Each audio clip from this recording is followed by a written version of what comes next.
I am angry. Angry and upset? Angry and upset and determined. The United States Congress can keep Roe versus Wade the law of the land.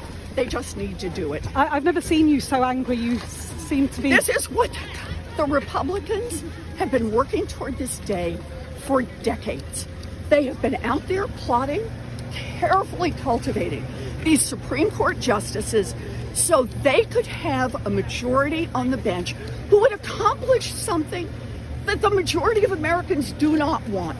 69% of people across this country, red states and blue states, old people and young people, want Roe versus Wade to maintain as the law of the land. We need to do that. And we have a right. Extremists, we've heard enough from the extremists. And we're tired of it. Thank you. Hey guys, Bubba here. Hey, Elizabeth Warren was steaming hot mad earlier today when the reporters were asking her about the leaked document about the Supreme Court of the United States. As you guys have probably heard by now, the leak went out to Politico. They're talking about striking down Roe versus Wade, according to an initial draft majority opinion written by Justice Samuel Alito. This is a huge deal to leak the SCOTUS that will overturn Roe versus Wade to trigger protests on the front steps of the Supreme Court. These guys were ready to go right away with the protest signs, and they're putting up the barriers. But ask yourself, what other news is coming out this week? How did they get barriers up so quick at the Supreme Court? How do they get signs made and protests organized so quickly? What are they distracting us from? I can't imagine this would be a political move with the elections coming up, but I have a feeling this has been planned out way in advance, and this is setting the stage for Mad Max to start opening up in big cities. And what a better way to start all this infighting is to get a bunch of Karens involved, as you see here as they're joining up last night in protest. So at noon today, the U.S. Capitol Police issued a traffic advisory and road closure as First Street is temporarily being closed between Constitution Avenue Northeast and Independence Avenue Southeast. East Capitol Street is also temporarily being closed between 1st and 2nd Street. People began to assemble on both sides, but mostly from those who are used to these kind of protests, and police had to be called as there were scuffles that were starting to break out.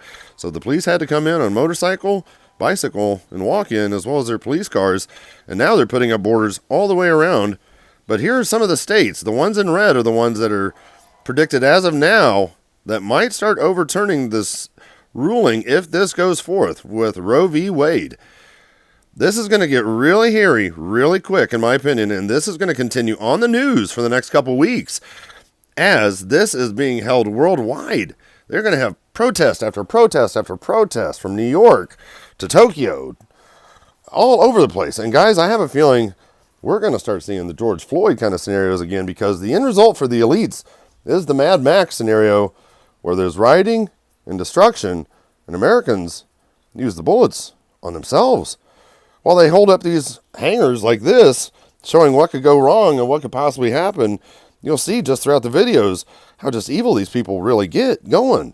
When they get really passionate about this, this gets nuts. And over 150 students today from George Washington University came in as part of this protest as well. They had protests today here in Manhattan. They also have them planned for Seattle here in a little bit. They've had them in San Francisco, San Diego, Pittsburgh, Chicago, New York, of course. Here in Massachusetts, they're talking all different kinds of protests. They even had protests today over in front of the U.S. Embassy in London.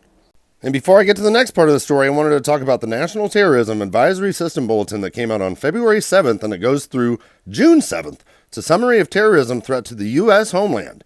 And the two groups are the two lines in the bottom, where it talks about conducted by lone offenders and small groups acting in furtherance of ideological beliefs and or personal grievances pose an ongoing threat to the nation. And I can see this becoming very much ongoing as Rise Up for Abortion Rights calls for pro-choice walkouts on this Thursday, May 5th. What this group is protesting is they are wanting every woman at work and at school to walk out at noon. Raise your voice and raise hell. Silence your stamp of approval.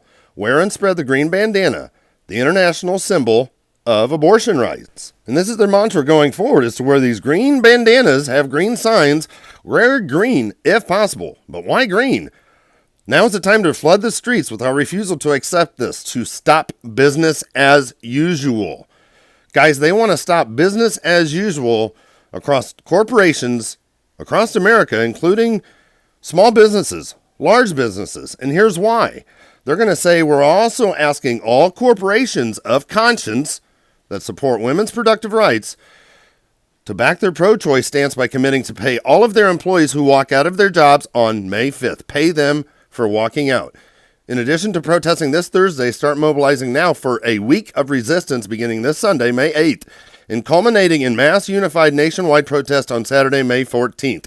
Rise up, wear green. So are they thinking about protesting the entire next week going into May 14th, starting on Sunday? Guys, this could get really ugly really fast, and this can take a hold of our entire culture as we know it and just watch our internal country fall from within. And then they want to rise up on the 14th? I find that ironic because that's the 74th birthday anniversary, May 14th, 1948, when Israel became a nation again. Then we have the blood moon on the 15th and 16th, which is also second Passover. Guys, the time is getting crazy. And this is just the beginning. This is, I believe, what they have planned to get everyone to get going again, so the riots can ensue, the internal of destruction can hurry and be sped up by the bloodshed of Americans in the streets of America as we crumble from within, not paying attention to what's going on in Iran with Israel, as that's getting ready to pop off with Hamas and Hezbollah as well as Russia and Ukraine. Guys, there's so much going on. And lastly, I'll play one more clip of Elizabeth Warren as you can watch this, as it seems like a union meeting she's holding. But listen carefully as she uses some very choice words talking about women getting the protection that they need. I am angry because of who will pay the price for this. It will not be wealthy women. Wealthy women can get on an airplane. They can fly to another state. They can fly to another country. They can get the protection they need. This will fall on the poorest women in our country. This will fall on the young women who have been abused, who are victims of incest. This will fall on those who have been raped. This will fall on mothers who are already struggling to work 3 jobs to be able to support the children they have.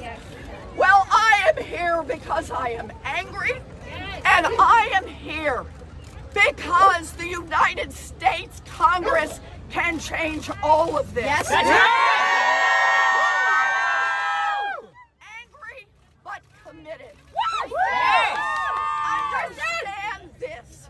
Understand this. I have seen the world where abortion is illegal. And we are not going back. Woo! Not ever. No.